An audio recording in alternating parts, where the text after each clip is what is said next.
they have way too much power. So first of all, they oversee the banking system, which is insane. Why is the Fed overseeing the banking system and making banking rules? They always screw that up. And the other thing they should not do, and this is a big problem, this is the Keynesian thing, is they should not have anything to do with interest rates.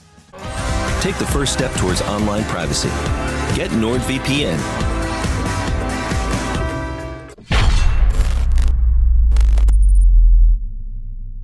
This is an audio recording of an X Space courtesy of thecoinrepublic.com, the go-to place where you can keep up to date with what's happening in the crypto space. Welcome to the Crypto Pulse Live X Space, hosted by me, Crypto Rich, and courtesy of thecoinrepublic.com. And today's guest, who is going to teach us all about money, what we think money is, what it isn't, any notions that you might have of it, we're going to cover that. So thecoinrepublic.com is a crypto news website, been going for about 7 or 8 years, operating out of India and out of Dubai. It's a great place to go and find out about regular cryptocurrency projects, you know, all our favorites like Ripple and Doge and Solana, but also for new up and coming projects. If you want to catch projects that are possibly going to do very, very well, then check out thecoinrepublic.com. And just to say that nothing that I say in this video or in any of this video, in this X space or in any of my videos or anywhere else that you hear anybody else on the internet should be taken as investment advice. Do not sell your wife and husbands and children and all your furniture and all your undergarments to put them in any particular investment without doing your own due diligence. All right, David, if you want to unmute yourself, so glad to have you on. Thank you so much for making yourself available. Rich, great to hear you. Yes, and great to be with you, David. And just one thing that I found useful to say, certainly for me, is that because this isn't video, because you've been on my channel a few times, not enough times. We don't have any visual cues. So I may just interrupt you while you're talking and vice versa. Sure. Just to acknowledge that. So David, Sure. Do you want to start by saying who you are and why you are? I'm a contrarian. No, you're not, are you? I'm the guy who's always asking hard questions that most people can't answer. Yes, well, that's good. There's something to be said for contrarians because they're the ones that lead us into whole new avenues and new domains and new discoveries. I'm an evidence-based thinker. So when I get new evidence that goes against my beliefs, I have to change my beliefs, which is not what most people do. Yeah. I don't really care about politics or what people approve of or what the consensus is or what anyone cares about what I think. I just try to figure things out. And a lot of times the way I do that, Rich, is the way I try to help people understand the world. You're not going to figure everything else out by yourself. You're not going to be the expert on everything. And certainly we know that the AIs are not the experts on everything. One thing we know about working with AIs is that if you ask them a question and they give you an answer, they a lot of times forget something that you wouldn't know they forgot it unless you knew your stuff. And so, then you say, well, what about this? And they go, oh yeah, sorry, I forgot to mention that. So but there's no way you're going to become an expert on everything. So the way I say it is choose your experts carefully and follow the people you think are the ones who know what they're talking about. And in the case of macroeconomics, my go-to guy is Scott Sumner to understand macro and money and the economy. I recommend people learn from Scott Sumner, and he's at scottsumner.blogspot.com. He's it's not Blogspot, it's the other thing. What's it called? I found it moneyillusion.com. No, that's over now. That's over. scottsumner.substack.com. Substack. Thank you. Yeah. Now, before you go Blogspot shows how old and out of touch I am. He's at scottsumner.substack.com. Now, before you go into it, David, I want to go back to something that you said in your introduction. So one is I want to let people know that, you know, David does have experience in the cryptocurrency sphere, because you and I first met in 2017 during the ICO boom. But Yeah. what you said about being a contrarian, I think is really, really important. It's really, really important. And I could take what you said as my own personal introduction. You know, I'm a Muslim who went to Quaker meetings for 10 years. I'm a council official who never sent their kids to school. I'm a Punjabi that doesn't eat naan because I'm high fat, low carb. It's just the avenues that I've traveled down. And that you and I are contrarians is, I think, what's led us, certainly what led me into the world of Bitcoin and cryptocurrencies, because I got interested in gold and silver when I had this insight that I didn't know anything about money. Who decides that the pound has this much value compared to the dollar, compared to the euro? Why do we use it? How does it all come about? Because we're not taught this. And so it was asking those questions that led me down towards gold and silver, and then Bitcoin. And then here I am 12 years later talking to you to find out what is money. Yeah, I'm especially proud of you that you have homeschooled your kids. What have you Yes. taught them about money? Which you know, David, we did unschooling, which means that they just played and played and played and played. My son he's going to be 21 in August. When he was 11, he bought Bitcoin because he heard me talking about it and he was curious. And he learned money by playing Monopoly and Cash Flow as a game when he was 8, 9 years old. And then when I was buying gold and silver, and he'd ask me about it, and I'd say to him, well, this is, you know, everything's, whatever I said at the time, everything's measured against gold, the ultimate form of money. And, you know, currencies started off as certificates of ownership to gold, and then they broke the link between the gold. So they just became pieces of paper. So all of that. So he bought Bitcoin when he was 11. He did his first business shortly after that, which was he decided to do a car wash business, washing people's cars in our street. So he, you know, my wife sat down, did profit and loss. He bought the equipment. He paid his sister and his sister's friend 50 pence each to wash cars for £5. So he learned through experience. It's a good way to learn. It's the best way to learn. For sure. So anyway, thank you. Sure. So go on. So shall we talk about, you want to talk a little bit about the origin of money and what money is? Yes. Right. So people think that it was gold, but actually money got started long before gold. It was really IOUs when they had the problem of somebody having a lot of chickens and somebody having a lot of corn and somebody else having a lot of candles or, you know, whatever else, then they would trade, but they had to kind of keep track of who owed who what. And so they would write it down on paper. And those are some of the first clay tablets were who owed who what and accounts. And that turned, those little pieces of paper eventually got hammered into little coins and various trinkets. In fact, even in Aztec culture they used cocoa beans, and you know, there's actually some tribes somewhere used a spool of copper wire, and you could just break off as much as you owed to somebody and use that and spend some copper wire. And there was always the concept of proof of work, because anybody could come up with a spool of copper wire or some beans. That was trivially easy too many times. So there was always this concept that we worked it into money, and that's why they put the heads of the king on the coins, and they stamp things. And in today's money, you see all these fancy features that are see-through and iridescent and have all kinds of, you know, and there's metal in them. It makes it hard to reproduce. And so that's where we got the idea of proof of work, is to show that. And that a lot of what I learned that from was the shells. The shells that were crafted into money were painstakingly made holes into, so you could wear them around your neck, and those holes were the proof of work. Right. David, thank you so much for what you said. That makes so much sense. That's how come we don't use blades of grass as money, because there's very little work required in there. but it also creates for me the connection between energy, because it takes, work isn't that a unit for measuring energy?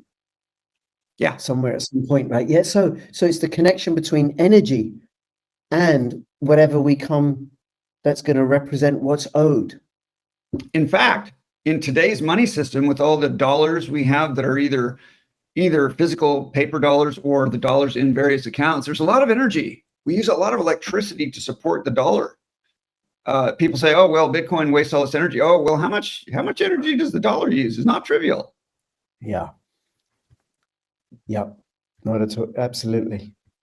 Absolutely. All right. So please carry on.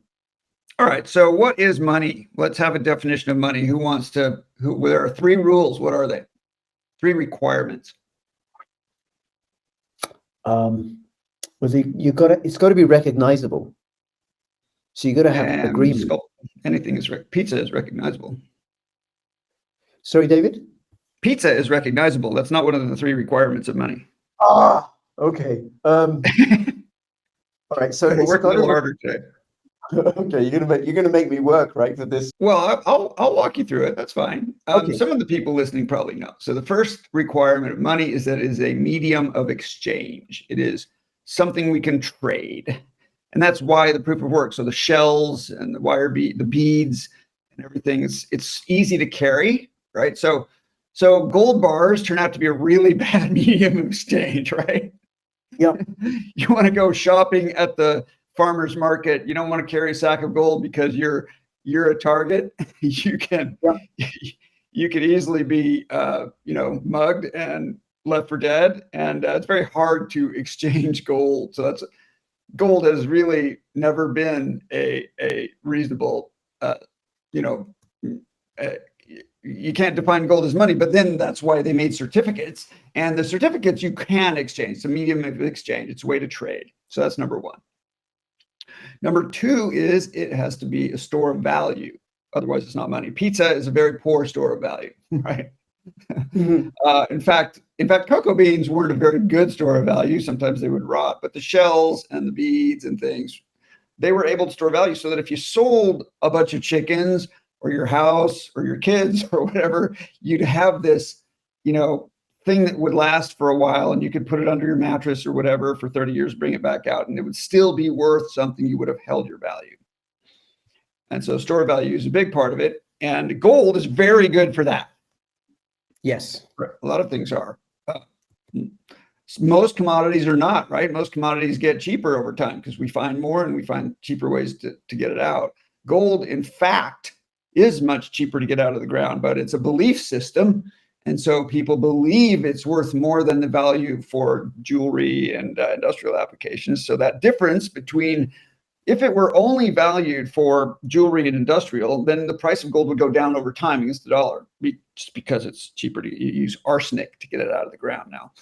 But because people have a belief system that it is a real store of value and it is hedge against inflation and so forth, that has now added a monetary value or some kind of a economic value to it, and that goes up over time, and that makes it a good, that belief system, which some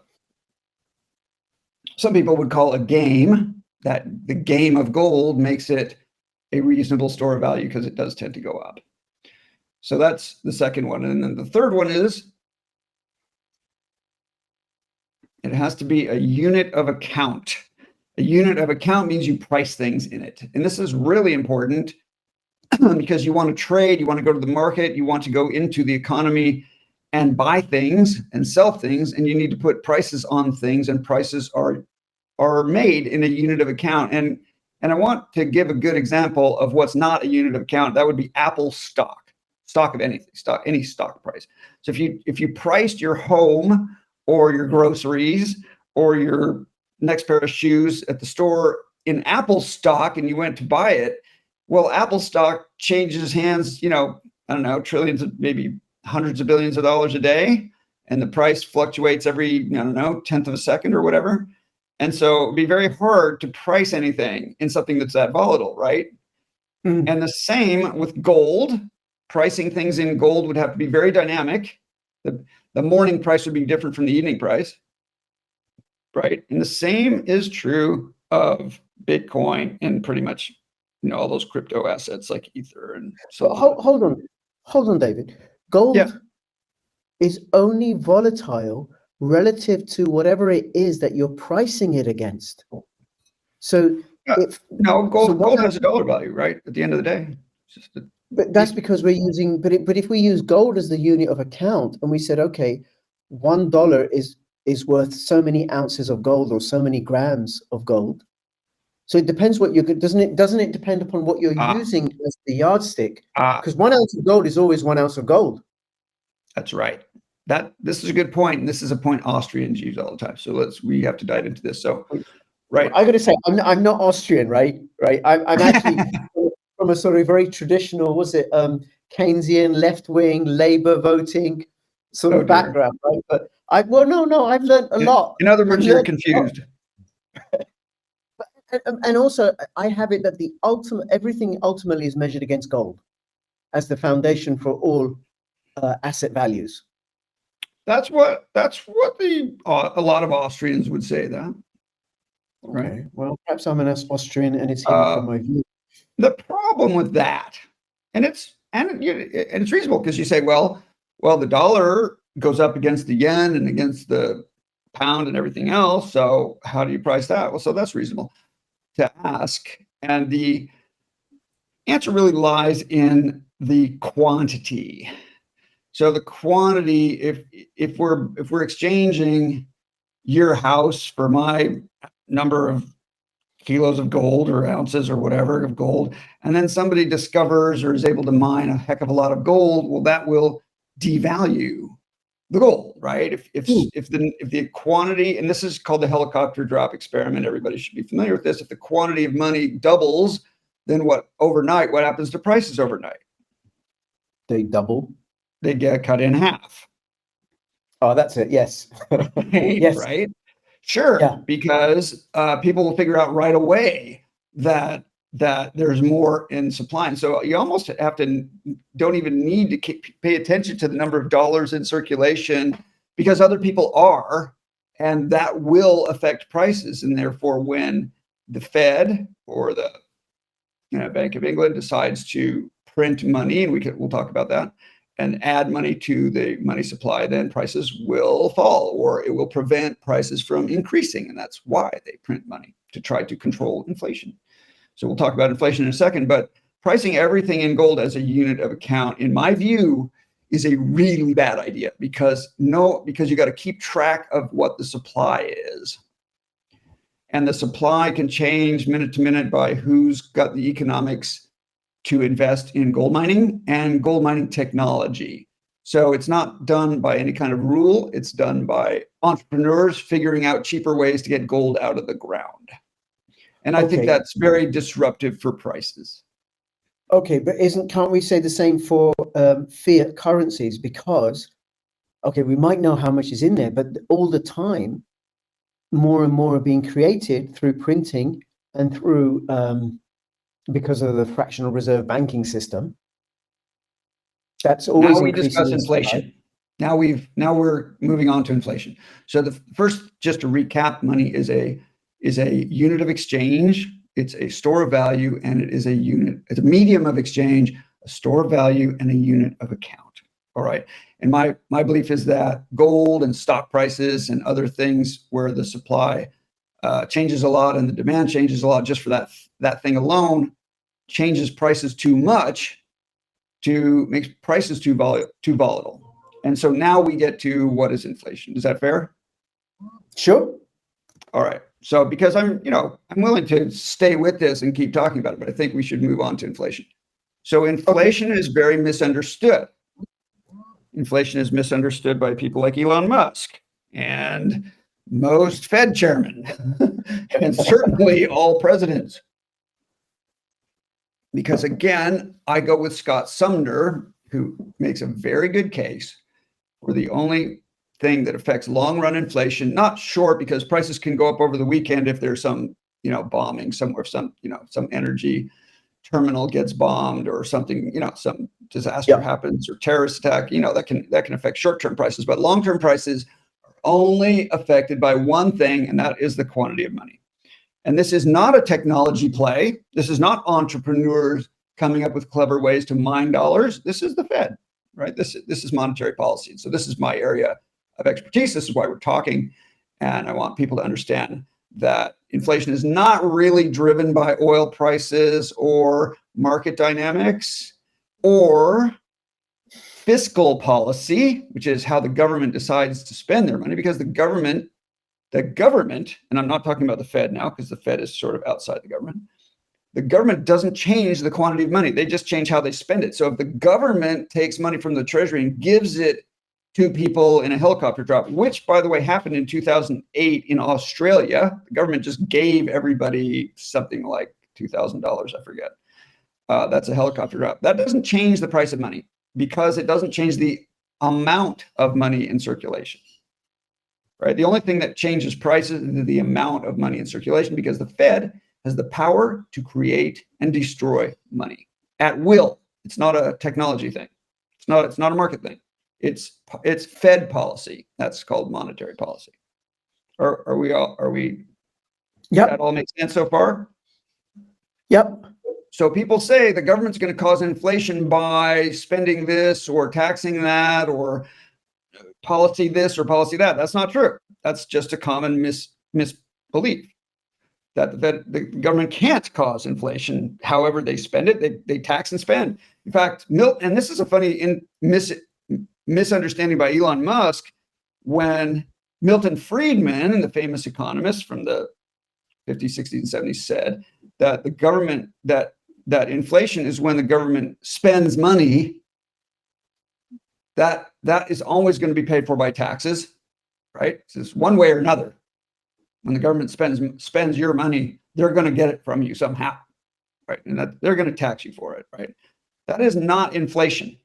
And there's some video clips where he says and associates it with the inflation, but if you misunderstand it, you think, well, if the government taxes people a bunch or spends a bunch of money, that will create inflation. That's not true. And he didn't mean it, because he really kind of was one of the founders of the monetarist school of monetary policy. So now I want to break that down into the schools of monetary policy. There are 4. One of them kind of came and went. Actually, there's 5. There's a modern monetary policy, modern monetarists. I think they're modern monetary policy. They're gone. They didn't survive COVID, so that's just all fiscal.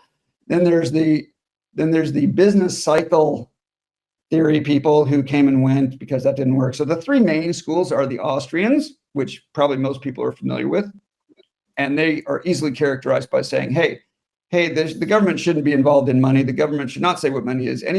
Money should just be a market thing. And if you want to accept Apple stock in exchange for your home, if you want to accept some beads or trinkets or magic beans, that's fine. There shouldn't be anyone saying what money is and what money isn't. That's the Austrian school, and they tend to coagulate around gold. They like gold, so they're affiliated with the concept that gold is money. But they'll go with anything. Typically, you can ask them about silver, copper, or whatever other commodity. They'll say sure. Most Austrians will say, yeah, as long as we all kind of agree, that's the main thing. It doesn't really matter what. And then there's 2 more left, and that's the Keynesians and the monetarists. The Keynesians, which have had their grip on the Fed for 80, 90 years, believe that fiscal policy and interest rates can help moderate. What's the job of the Fed? Okay, the Fed has 2 mandates. Do you know what they are? And the Bank of England is pretty similar. Their job as a quasi-governmental institution, as not really an NGO, but it's also not a department of that reports directly to the president, is to do 2 things. This is called the dual mandate. One is to reduce unemployment, to help to use whatever their powers are to help keep people employed and to grow the economy. That would be GDP growth. So those are their 2 things. And there's a problem because they often are at odds. And maybe the thing that grows the economy because of technology or financial incentives and financial wrangling, doesn't really want to create jobs. So to do both at the same time, I liken this to driving a car down the road with 2 steering wheels, one for each wheel.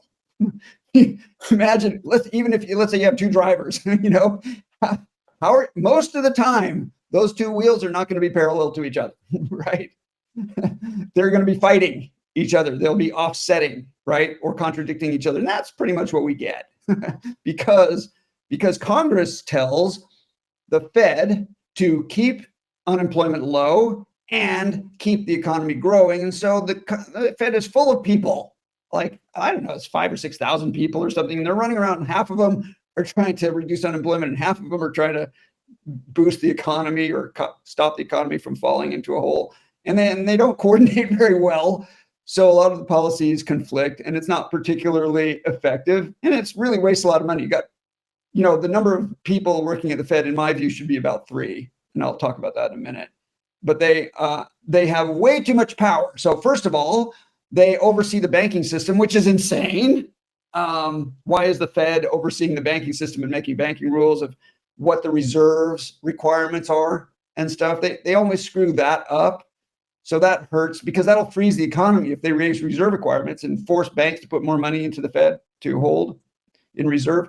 That will bring the economy to a screeching halt. That should not be one of their levers that they can push. Furthermore, when they let banks have less reserves, then banks tend to just do stupid things with all that money and tend to overlend. And then we get, a crash later because banks were made bad decisions. So that should not be. And the other thing they should not do, and this is a big problem, this is the Keynesian thing, is they should not have anything to do with interest rates. Let me say it this way, central banks should not be in the interest rate business, but they are. And that's because Keynesians think they can use interest rate manipulation to cool off or heat up the economy. So if you don't mind, let me talk a little bit about what, when they say grow the economy, what does that mean? When Congress says, and I'm pretty sure in most other countries, there's a mandate to their central banks. Say, here, grow the economy, not too much, not too little, just right. Just get it right. What does that mean? Well, it's true that if the economy grows too fast and things get overheated and everybody's putting his money into all kinds of wacky things, and this does happen. This is what we call the business cycle, because there are usually bad incentives. Then you need to cool. If their interest rates go up, that's kind of a natural indicator that there's too much money moving. This is called the velocity of money. It's going too fast. It's changing hands too fast, and people are making bad decisions. And it's going into places where it's probably not going to work out very well. People are taking too much risk. So let's cool that off. We've got too much growth in the economy. Whoops, we're growing too fast. We don't want that. It can't grow too fast forever. That's a bad thing. So let's cool it off. So how do the Keynesians cool it off? Well, it's easy for Keynesians to cool off the economy. What do? They raise interest rates. They raise interest rates. That's right. Yeah, and that's a disaster because on the other, and that'll do it, right? That'll grind things to a halt, and then because it's an artificial government interference with the economy. And this is what the Austrians would say, and this is absolutely, in my view, true. You don't want to interfere with markets when markets are doing their wonderful thing that they do so well, so efficiently. You don't need government employees mucking that up. And they do. They do it by raising interest rates, and we saw it in 1971.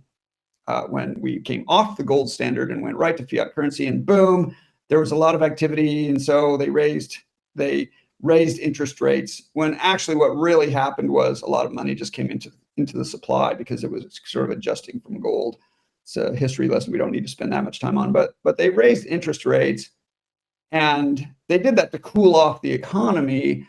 And Paul Volcker famously took a lot of crap for just holding on and keeping interest rates high so he could cool off the economy, and it worked. And this is kind of, when I say it worked, I want everybody to remember one key phrase that Scott Sumner is sort of responsible for promoting. And everyone should know this if you're into Bitcoin or altcoins or anything else. And that is never reason from a price change. Never think you know why a price just changed and that you can predict what will happen next because you figured out why it changes. Prices change because of either supply or demand or some combination, and it is invisible if you just look at prices alone. And Warren Buffett would agree. Warren Buffett would say, yeah, the price is the byproduct of the fundamentals, right? The fundamentals are the drivers, right? And that's half true also, but it's also market dynamics. It's rumors, it's expectations, it's people thinking what will happen next and making bets and side bets and options and other kinds of things that all affect prices. And it's what we call a complex adaptive system that is very unpredictable. Even computer models, only do what their parameters are designed to model. So all of this comes down to when you see price of like Bitcoin just went down recently, right? And you can say, a lot of people will say why. A lot of pundits will say why. They'll say why it goes. Then it goes up, they say why. It goes down, they say why. So it's the same for everything. And that's almost always wrong. And then this is the funny thing, Rich. Then if they say why and a lot of people believe them, and then they say, and this is my prediction. I know why and I know how this works, and this is my prediction. It will go, up or down, whatever, take your pick, because there's lots of pundits saying everything. And then half the pundits get it right, whichever way it goes, doesn't matter. And then now they have even more predictive power, and everybody goes to them as the oracles, right? So people are fooling themselves by randomness. There's a book on this by Nassim Taleb I highly recommend. It's called Fooled by Randomness, that they think they understand the mechanisms. By the way, it's the same in medicine and my area of aging. That people think they understand why things happen, and diet is a great example. And they think they know why. And so the people who are able to then predict get more followers and power in the press and so forth. And then at some point, mean reversion comes, and turns out to be they have no idea what they're talking about either, because these prices are essentially a random walk, and that's what several Nobel Prize winning economists have shown. And that the one I'm thinking of is Eugene. Where's his last name? I will. That prices essentially reflect the aggregate of what's in everybody's mind about the future, right? And if you think about it in Bitcoin or anything, price of anything terms, it's really kind of the median of expectations. It's kind of halfway between the people who think it's going to go up the most and the people who think it's going to go down the most. And that changes depending on all the market dynamics that no one can understand. And so we say I want everybody to just remember this, please, and use it in your conversations with people. Never reason from a price change, because you're probably fooling yourself into thinking you understand how the world works, and you don't. That's my sermon on prices. So now I have mentioned that the Keynesians believe they can interest rate their way to safety. But now we have to talk about the other part of, okay, sure, when the economy is too hot, you can raise interest rates. What happens when it's too cool and things aren't moving? The dollar's not moving much. Let's just say essentially the economy is going too slowly, and that's not good. In fact, the flip side of that, when it's going so slowly it goes in reverse, is called? Is when you lower interest rates? Deflation. Okay. When prices go down, right? Yes. So inflation is when prices go up long-term consistently, and deflation is when prices go down. And deflation absolutely sucks. Deflation causes everyone to stop doing what they're doing and hold money. So the opposite of that is when we see hyperinflation in places. We've seen it in Germany, Poland, Argentina, Zimbabwe. When prices are going up every day and it's 2 or 3% more every day, and at the end of the week it's already 10 or 15% higher, people will spend money immediately to get. People don't want the money. They want to spend now because prices are going to go up later, and you'll buy less coffee or steak or housing or whatever, job, wages. So they will spend right away in a hyperinflation environment. They'll try to get rid. It's a very hot potato, and they'll try to spend. They'd rather have the goods than the money. The money is getting worthless every day, right? And it's mildly true under inflation of, let's say, 10%. Right. So if you look at any country where inflation is more than 10%, That's a place where people want to get rid of money, and they're not going to save or invest because it's very hard to invest and beat that rate of return. It's hard to come out ahead in that environment. The best thing to do is have stuff, is to buy stuff, because stuff is going to do better than money. Yeah. Right. So if you look at a map of the world where inflation is greater than 10%, these are places where people would rather have stuff than money. On the other hand, if you look at places that have low inflation like Japan, and a few other places that have, let's say, 2%, 1%, 2% inflation, they are places where you would not spend money, you would hold money. And if we go into deflation, where prices are going down, what do? You hold. Money is more valuable than stuff. Prices are going down, right? Don't spend any money. Everything comes to a screeching halt under deflation. The economy dies very quickly. Even a small amount of inflation will cause people to just pull up and just wait. Make sense? So that's actually why we have the Fed in the first place, because everybody realized in 1913 that deflation was very bad. And we want somebody to stimulate the economy when necessary. And unfortunately, the Keynesians got in first and took over. And they said, "Oh, this is no problem. When prices are low or negative, we'll just boost the economy by raising interest rates, and that'll when prices are too high, we'll slow the economy by raising interest rates."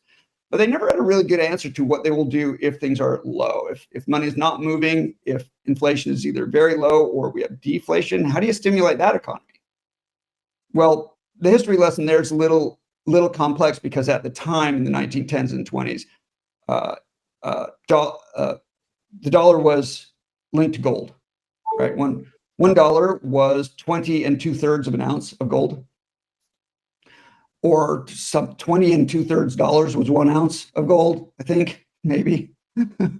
And that was fixed by the government, and you couldn't really black market trade it because it was very against the rules, although there was some, and there was a lot more in Europe. But that caused the Great Depression.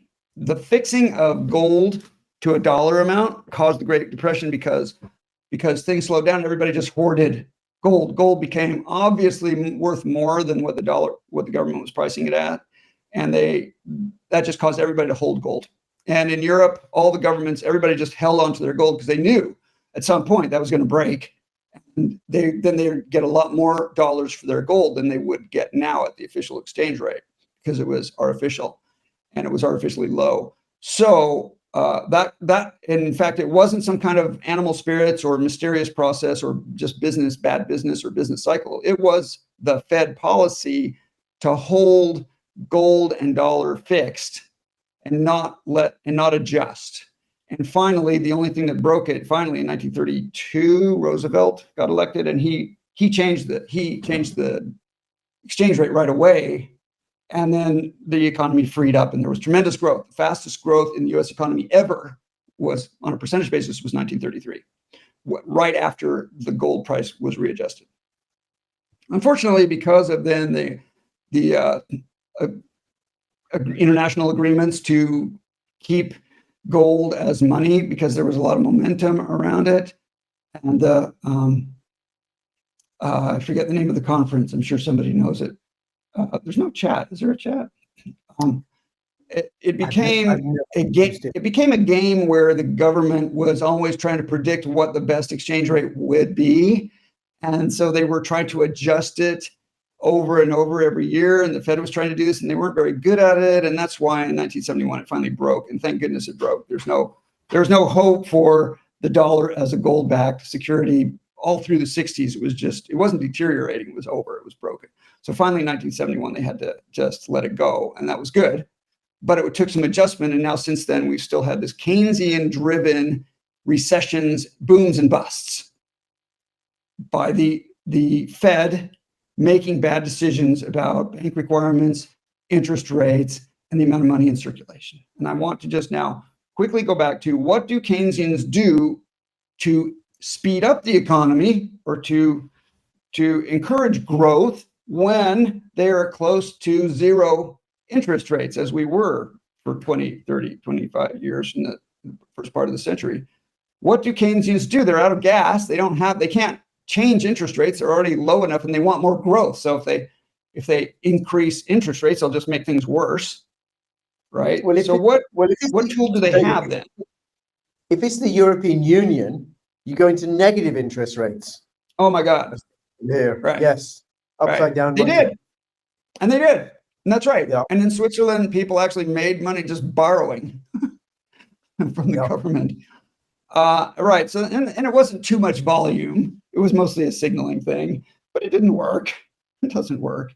Right. No. So what do you need to do? Let me just ask. So now so I've shown some of the problems with Keynesian frameworks and that they shouldn't be screwing around with interest rates. They should not be in charge of the banking system at all. Reserve requirements, there's a big boondoggle they use to screw up the economy. And then supply of money, they change not through fiscal policy. That's the modern monetarist theory people, but through interest rates. And it only works one way. It only works to slow the economy down. It doesn't work to incentivize people to move money, to make the potato hotter, to get people to increase the velocity of money.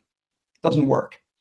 So, and that's always been the problem, and they've never really had a good answer to that.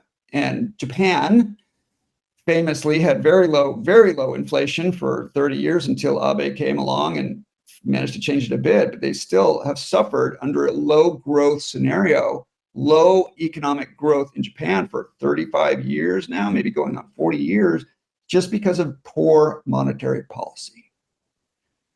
All right. And we have that in the United States where the Fed causes the recessions. They cause the recessions, the 2008 recession.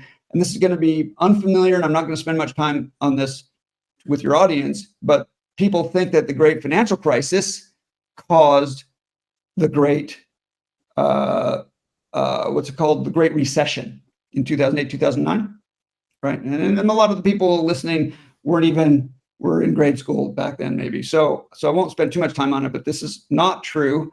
What happened was that the demand for money in 2008 fell off a cliff. It wasn't housing, and it wasn't options, and it wasn't a bunch of fancy mechanisms, financial engineering that you may have learned about if you've seen a particular movie called The Big Short.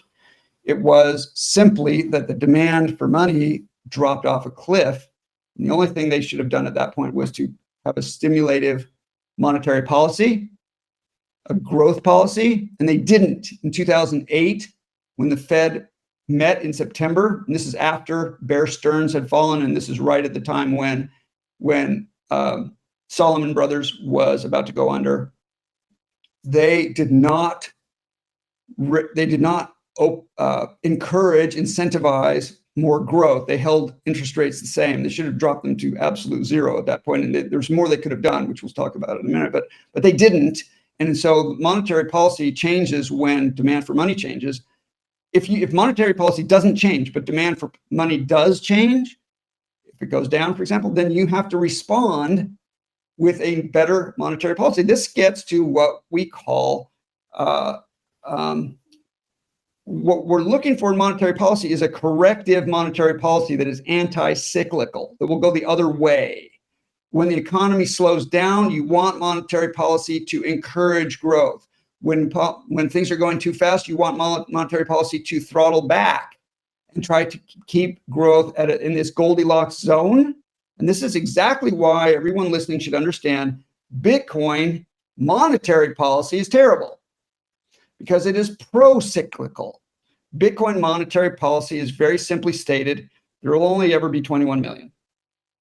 That's the whole thing right there. Yep. Right? That is the monetary policy. And the cyclical comes from the halving, the 4-year cycle?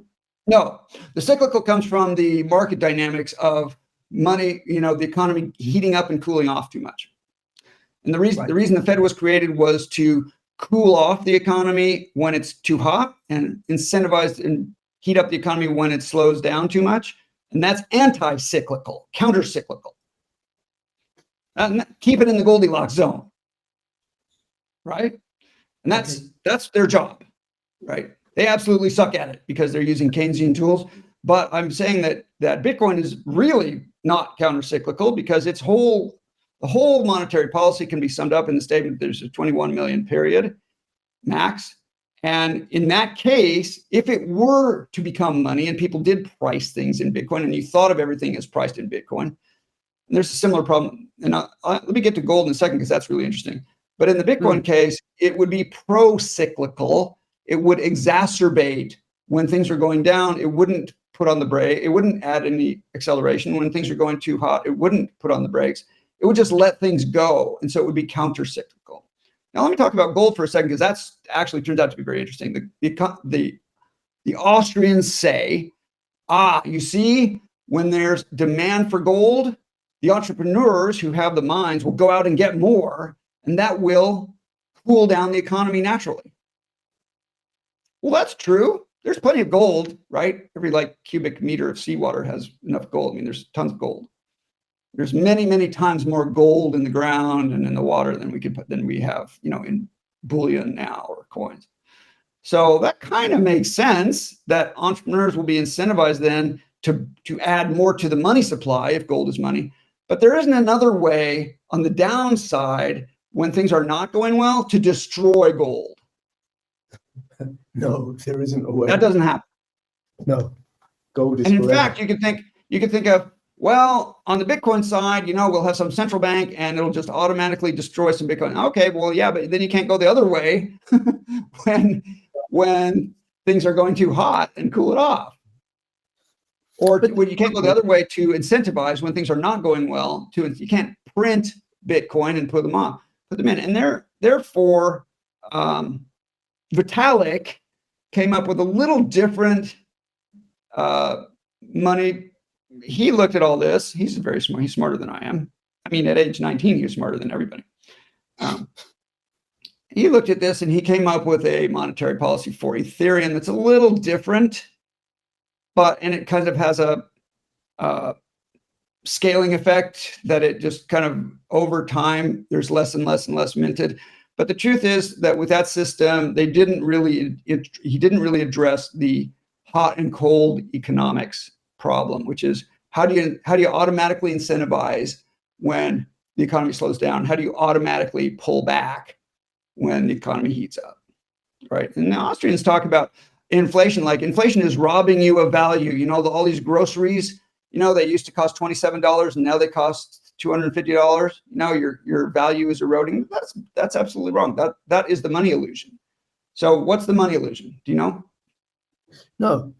The money illusion is that when Austrians say, and they say it all the time, you go to these conferences and these people are talking about Bitcoin, look at how much a basket of groceries cost in 1950 and look how much the same products now cost. Oh my gosh, look how much more that is. That is erosion of value. Your money is just being eroded as you sleep. And that's the money illusion. That's not true. So first of all, it is true if in 1950 you had a bunch of money and you just stuck it under a mattress, just put it in a box, then yeah, sure, prices go up and your money doesn't. And so, sure, your money's being eroded. Nobody does that. Nobody puts his money under the mattress. So two things are happening. One, you get an equally compensated rate of return in the market. Markets are returning better than inflation. If you look at the S&P 500 and many other market indicators, they tend to be at or above the rate of inflation. So just putting your money into the market is a good place to put it as a store of value, and you get more out and you buy more groceries with that same amount of money than you had before. And second, wages always outperform inflation, because otherwise people won't go to work if they can't buy groceries, with their money that they make in their paycheck. And so wages have consistently outperformed inflation forever, pretty much, certainly for the last 100 years or so. And so it's an illusion, because the take-home pay you get in your paycheck buys more groceries than it did in 1950. So it's a really terrible argument. All right, so I've kind of covered everything but monetarism, and now I want to talk about monetarism. But if there are any questions or anybody wants to maybe pop up. David, there's so much that you've said that perhaps I should have interrupted you more often, right? One is three things. So one is when you talk about money as a unit of account, exchange of value, Medium of exchange. medium of exchange, unit of account, store of value, and medium of exchange, right? Yeah. Yeah. Those qualities, aren't they also dependent upon it being durable, portable, divisible, agreeable? And then where money is different from currency is scarcity. So the dollar and the euro and the pound aren't scarce because they've been produced at such a large rate. Whereas gold, I think there's a 2% increase every year due to mining, is relatively scarce. And that what happens when you increase the supply of something, well, the value of it goes down, especially when it's set against, well, demand doesn't increase at the same rate as the supply increases. So if demand stays the same or only increases slightly and you increase the supply of something, well, then the value of that thing goes down in the market. So what say you to that, mister? Oh, these are good points. There's just that many things meet those criteria and are not money. You have to meet the top three things to be money. And as you say, scarcity matters, because if you can just print it up at will, then it won't be, remember, it won't be a store of value. So it's kind of built into the store of value. If you can just pick up blades of grass or just print ones and zeros, then it's a terrible store of value, right? Yeah. And so I think they actually are covered in the big three. And when you say 2% per year of gold, there are times when people will not mine gold because the price of gold is going down, and they'll not only stop new mining, they'll stop existing mining. They'll just pull it up because it's not making them any money. So it is more dynamic than 2% per year. Right. But there is one problem that no one, the Keynesians and the Austrians, have not solved. And that is, how do you cool off an economy? You can't raise interest rates for that. What you want to do, you can lower interest rates, that's true, and that will incentivize people. But when the economy is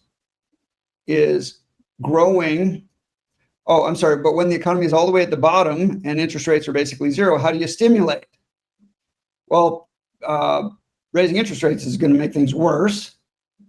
Can't do that. You can't, in the Austrian sense, you can't hoover up any gold to make it more scarce. All that happens in a low economic growth situation is that people don't mine more. It's stagnant. This is called stagnation, and it can also include stagflation. But the monetarists have an answer to this, and that's what I want to talk about next. Is that okay, or did you want to push on any of those? All right, because they're good questions. I want to go back to the thing about why we don't use blades of grass or whatever, because, well, what you said, there's many things that are durable, portable, divisible, and scarce, but they don't have agreement. Because, I mean, really, gold is just this lump of rock. It's just a metal.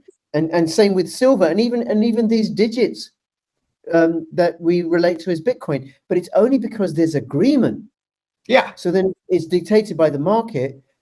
And then also, I make a differentiation, and perhaps I'm a Austrian without actually knowing it. It serves me right with hanging out with the crypto crowd, right? Yeah, Michael Saylor.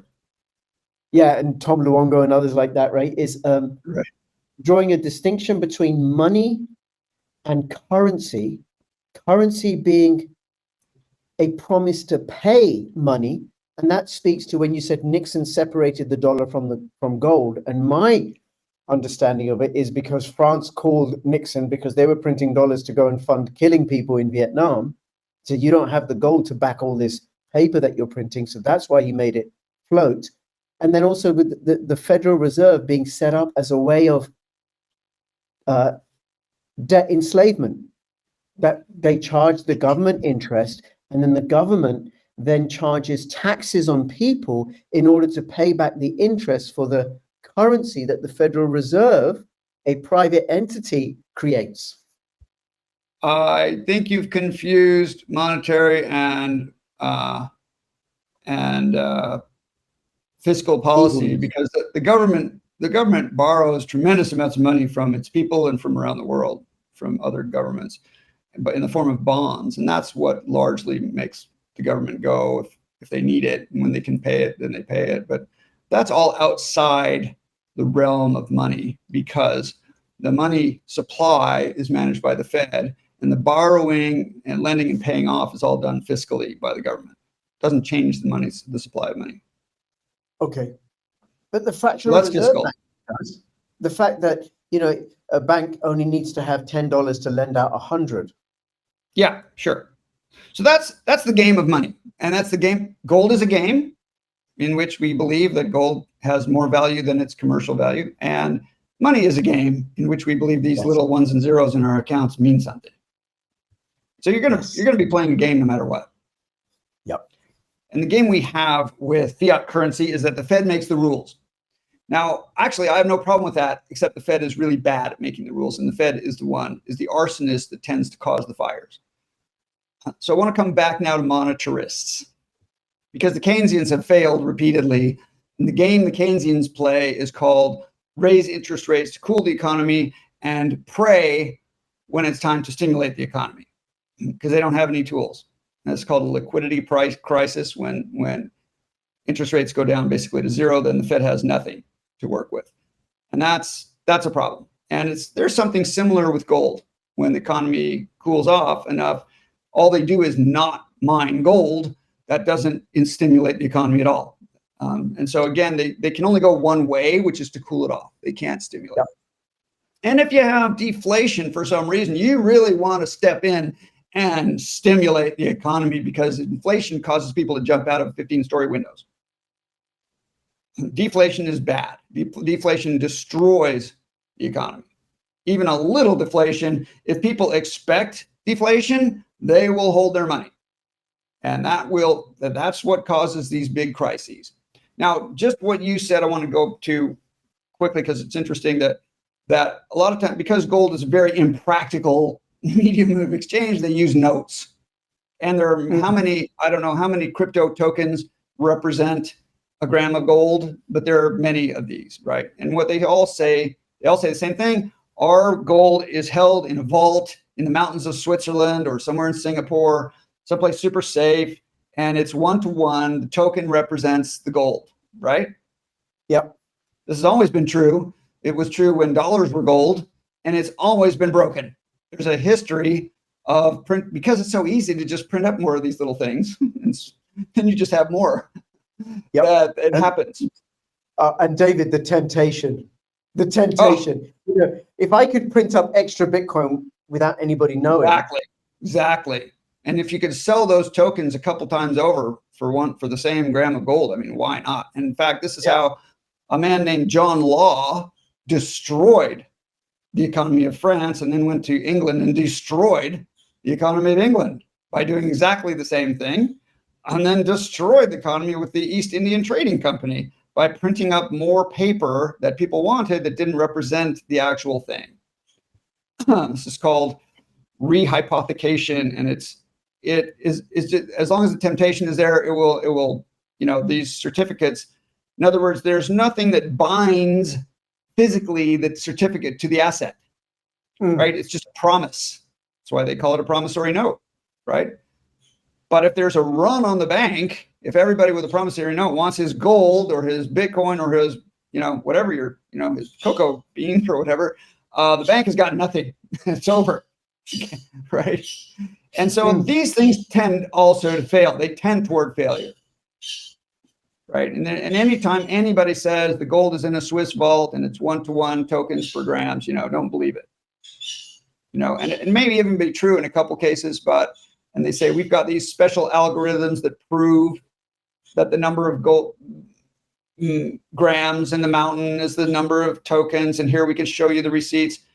And maybe one or two of them actually do, but it's easy. It can change any time because the incentive is so great to just print more tokens.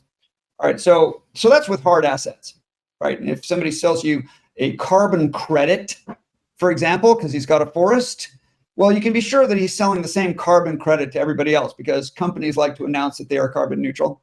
And so they'll buy and sell these carbon credits, even though there's about maybe 10 or 20 to 1 credits for every actual whatever carbon nonsense thing is in the forest that they think is, sucking up carbon, which is also not true. So there's a lot of ridiculousness in the token game, as we know. Not to mention tokens that are just worth nothing, like fart coin and, silly coins that everybody knows they just have no. It's just a No, it's no, just a no, no, meme. no.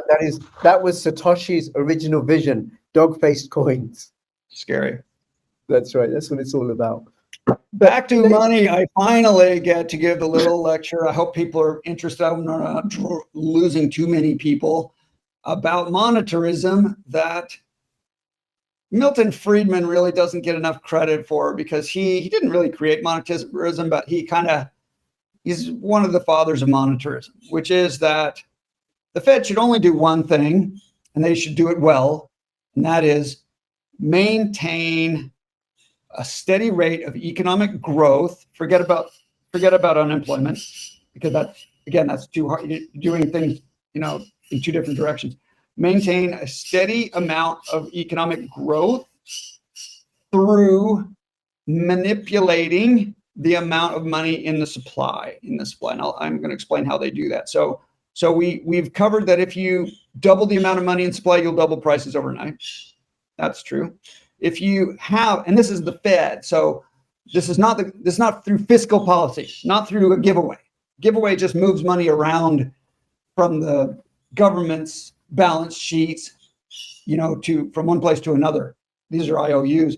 There's a set amount that doesn't change the amount of money in circulation. But the Fed has something very special that nobody else has, and the Bank of England has one called the Fed balance sheet. The Fed balance sheet, by definition, and people have probably heard of it, but they don't know what's on the Fed balance sheet. And this is really fascinating. All central banks have their own balance sheet. And by definition, what's on the balance sheet is out of circulation. So if the Fed goes and does quantitative easing, what does that mean? What are they doing when they're doing quantitative easing? All central banks do this. They're printing more money. They not quite. And I'll tell you why. Because if you print more money, and first of all, who are you going to give it to? Second of all, how do you unprint it when the economy slows down? Okay, so they don't actually print money. It's a term. We say they print money, but they don't. And I'll tell you how it works. What they do, they print money, they add some ones and zeros to some account, and they use that. It's a bank account, and they often use several banks to do this at once, because they're buying, when they print money, they're printing hundreds of billions of dollars at a time, or over a given week it might be 50 billion, 100 billion, something like that. And then they'll do it again for several weeks. And the way they do it is they add magical money, newly made up money to a bank account, and then they'll use that bank account to go buy assets in the market. So they'll buy some bonds, could be US bonds, treasury bonds, it could be foreign bonds, could be corporate bonds, or they'll buy other assets, like they'll buy stock, or they'll buy assets that are based on mortgages, which is a very, very common thing. So when they buy that, what do? Well, they have to pay the market rate, right? They have to meet bidder and buyer and seller have to agree on the price in the market, right? The offer and the bid. And so they'll pay market rate for, let's just make it simple. They'll buy Apple stock, because the Fed, and in fact, most central banks have bought a lot of stock of the top 100 companies. So they'll buy those shares, and the money, the newly minted money, gets received by the seller, and the stock comes out of circulation. The Apple stock, goes into the Fed balance sheet where it can't be touched. It's out of circulation, and the money is in circulation, and that's printing money. Did you know that? David, I got to tell you, right, when we start talking about bonds, despite all the years I've been looking at all of this, the room starts spinning. It's tough. That's why I use Apple stock, because bonds are even more tricky. But they buy assets. Doesn't matter what the asset. They might buy a lot of mortgage-backed securities. And so the Fed actually has bought ridiculous amounts. The Fed owns a lot of mortgages. And so when you pay off your mortgage every month, a lot of that money actually goes to the Fed and its balance sheet, which again is out of circulation. The key concept here is that the Fed's balance sheet is out of circulation. It can only be changed by an announcement of monetary policy. They can't just have some bean counters there saying, oh, Apple stock looks good, let's sell some. Or, these assets we've got, oh, let's take some profit. No, it's not a hedge fund. It is out of circulation. And when they buy assets, they are injecting money into the economy by giving that newly minted money to the seller of whatever. Whoever owned the Apple stock before now has cash, right? Because they sold, but they didn't sell to some other market participant. They sold to a bank that made up the money, and those shares go onto the Fed balance sheet. When they're out, those shares are now out of circulation. So that is a one-way deal that injects money into the economy. Is that clear? Yep. How do they get it out? How do they vacuum money out of the economy? What do you think? Raising interest rates? No. Well, that's the stupid thing they do because they're not monetarists, they're Keynesians. But if you were a monetarist, what would you do? If the Fed chairman were a monetarist, he would do something else. Is it quantitative tightening? Doing the other Yeah, that's right. You would just sell the assets. You would take that Apple stock from the treasury, you'd stick it into the market. A bunch of people would gobble it up and pick it up because market price, people like to buy Apple stock or whatever. And then all that money that comes in goes to the Fed balance sheet, and you can just vaporize it and destroy it. And so in that way, they can take money out of the economy, which what happens to prices when the number of dollars goes down? Prices go down. Prices go down. Yeah. Prices go up. Prices go the other way. So prices will go up. When the number of dollars in the economy goes down, prices will go up because there's fewer dollars, right? And that is quantitative uneasing or printing money. And they don't do much of it because they don't understand it. They just tend to muck around with interest rates. When they're at the bottom of the interest rates and there's nowhere to go, they have no idea how to stimulate the economy and make prices go up. They have to, all they have to do is pull money out of the economy. And that'll do it. Okay. Well, David. So that's unprinting money. When you print money, let me make sure prices go down. When you print money, prices hold on a second. David, sorry, hold on a second, right? Yeah. I just want to remind you, because when I schedule this, and I'm sorry if I didn't make it clear, these are for an hour, right? If there's anything, and what you said is fascinating and clear, because there's some things that you've cleared up for me, but we do need to finish up. So I'm just wrapping up. I'm just summarizing. Right. When you print money, prices go up because there's more money in the economy, so prices go up. When you unprint money and pull money out of the economy, prices will go down.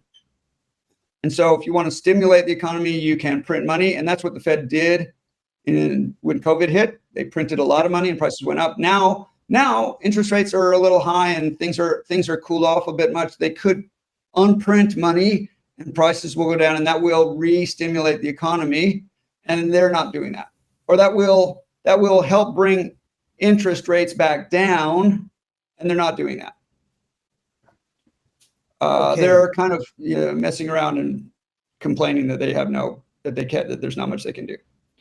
And so monetarists, in my view, money should be managed automatically by an algorithm. We don't have time to go into it, but the algorithm keeps money in the Goldilocks zone, where it is not too hot and not too cold, and keeps GDP on a level path so that there are no recessions and no big booms and no big busts. And that's my overall take on money, because the next step would be going into how the mechanics of that would work. That's called market monetarism, and we don't have time for that. Right. Okay. Here's what I've got from what you're saying, David. Apart from the clarification about certain issues that I didn't get, like quantitative easing and quantitative tightening, it is an imperfect system that doesn't quite do everything that we want it to do. And there doesn't seem to be one solution that deals with everything, whether it's Bitcoin or money or a gold or a currency. All comes with its own shortcomings. But anyway, this space is going to go out on my channels at some point. It's also going to be on the Coin Republic X account.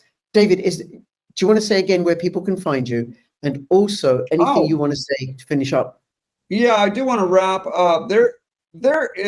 I think there is kind of a perfect world, and the perfect world every country has its own currency because every country has its own market dynamics. And I think that's good. In fact, I think more currencies generally are better. You don't want a mono currency across the world. We don't want one world government or one Fed. That would be bad.